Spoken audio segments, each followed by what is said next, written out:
অধিকৃত ওয়েস্ট ব্যাংকের অন্যতম সংঘাতপ্রবণ শহর হেব্রন। ১৯৯৭ সালের ঐতিহাসিক হেব্রন চুক্তি অনুযায়ী এতদিন এই শহরের বেসামরিক পরিকল্পনা ও নির্মাণ কাজের উপর প্যালেস্টিনিয়ান পৌরসভার একটি আইনি নিয়ন্ত্রণ ছিল।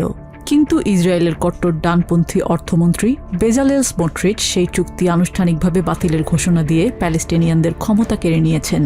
একই সাথে শহরের কেন্দ্রস্থলে ইহুদি বসতি স্থাপনকারীদের জন্য ১,০০০ বর্গ কিলোমিটারের একটি ধর্মীয় স্কুল বা ইয়েশিবা ভবন নির্মাণের অনুমোদন দিয়েছেন।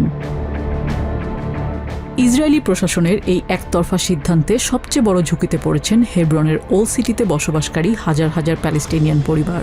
এখন থেকে পানি, বিদ্যুৎ ও নগর পরিকল্পনার মতো মৌলিক সেবাগুলো চলে যাবে ইহুদি সেটলারদের হাতে। স্থানীয় প্যালেস্টিনিয়ান অধিকার কর্মীদের সংখ্যা জীবনযাত্রাকে দুর্বিষহ করে তাদের নিজেদের ভিটেমাটি থেকে তাড়িয়ে দেয়াই এই আগ্রাসনের মূল উদ্দেশ্য। This decision will make our life much harder. We will not feel safe. It means more violence from settlers and aggression and restrictions from the Israeli military. It means that the services now, electricity and water and planning, it's in the hands of the settlers. And the settlers, they want to make our life harder to force us to leave. It means ethnic cleansing of Palestinian families from their homes. Palestinian প্রশাসনের পক্ষ থেকে জানানো হয়েছে, Israel কাগজে কলমে চুক্তি বাতিলের কথা এখন বললেও বাস্তবে অনেক আগে থেকেই তারা সমস্ত নিয়ম ভেঙে আসছিল। অসলো চুক্তি বা হেব্রন চুক্তি কোনোটিরই কোনোদিন তোয়াক্কা করেনি নেতানিয়াহু সরকার। ইসরায়েলের অর্থমন্ত্রী যা বলেছেন তা আসলে আগে থেকেই মাঠ পর্যায়ে বাস্তবায়িত হয়ে আসছিল। হেব্রন চুক্তির সর্বশেষ যে অংশটুকু টিকে ছিল তা হলো আল ইব্রাহিমি মসজিদের ওপর হেব্রন পৌরসভা এবং প্যালেস্টিনিয়ান ওয়াকফ মন্ত্রণালয়ের কর্তৃত্ব। এই সিদ্ধান্তের মাধ্যমে তারা সেই অধিকারকে পুরোপুরি হত্যা করেছে। ইসরায়েল সরকার মুখে মুখে চুক্তি টিকে থাকার দাবি করলেও বাস্তবে এখন হেব্রন চুক্তির আর কোনো অস্তিত্ব নেই। ১৯৯৪ সালে এক উগ্র ইহুদি বসতি স্থাপনকারীর গুলিতে আল ইব্রাহিমি মসজিদে ২৯ জন প্যালেস্টিনিয়ান মুসল্লি নিহত হওয়ার পর থেকে এই পবিত্র স্থানটি দুই ভাগে বিভক্ত ছিল। এখন থেকে মসজিদের সম্পূর্ণ নিয়ন্ত্রণ ইসরায়েলি বেসামরিক প্রশাসনের কাছে চলে যাওয়ায় ক্ষোভে ফুঁসছে সাধারণ মানুষ। আন্তর্জাতিক সম্প্রদায়ের নিরাপত্তায় ইসরায়েলের এই বেপরোয়া সাহসের মূল কারণ হিসেবে দায়ী করছেন তারা। স্মোট্রিচ এবং বেন গভিরের নির্বাচনী ইশতেহারই ছিল হেব্রন চুক্তি বাতিল করে সম্পূর্ণ নিয়ন্ত্রণ নেয়া। দুর্ভাগ্যবশত জাতিসংঘ এবং আন্তর্জাতিক সম্প্রদায়ের পক্ষ থেকে এর বিরুদ্ধে কোনো কার্যকর প্রতিক্রিয়া নেই।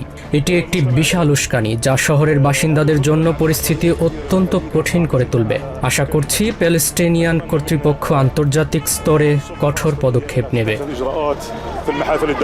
প্যালেস্টিনিয়ানদের জন্য এই সিদ্ধান্ত বিপর্যয়কর হলেও হেব্রনের ইহুদি বসতি স্থাপনকারীদের জন্য এটি এক ঐতিহাসিক উৎসবের দিন। কয়েক দশক ধরে প্যালেস্টিনিয়ান পৌরসভার অধীনে থাকার বিষয়টিকে তারা একটি বোঝা হিসেবে দেখতেন। স্মোট্রিচের এই ঘোষণাকে তারা প্যালেস্টিনিয়ান রাষ্ট্র গঠনের স্বপ্নকে চিরতরে কবর দেয়া এবং হেব্রনকে সম্পূর্ণ ইহুদি শহরে রূপান্তরের সুবর্ণ সুযোগ হিসেবে দেখছেন। এটি হেব্রন এবং সামগ্রিকভাবে ইসরায়েলের ইহুদি বসতিগুলোর জন্য একটি ঐতিহাসিক দিন।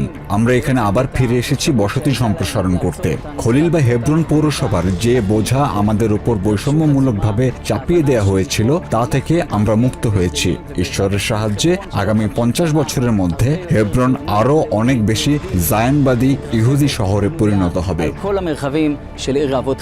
আন্তর্জাতিক আইনকে তোয়াক্কা না করে ওয়েস্ট ব্যাংকে একের পর এক প্যালেস্টিনিয়ান এলাকা গ্রাস করার এই নীতি ভবিষ্যৎ স্বাধীন প্যালেস্টাইন রাষ্ট্র গঠন এবং দুই রাষ্ট্র নীতি সমাধানের সম্ভাবনাকে পুরোপুরি নিশ্চিত করে দিচ্ছে।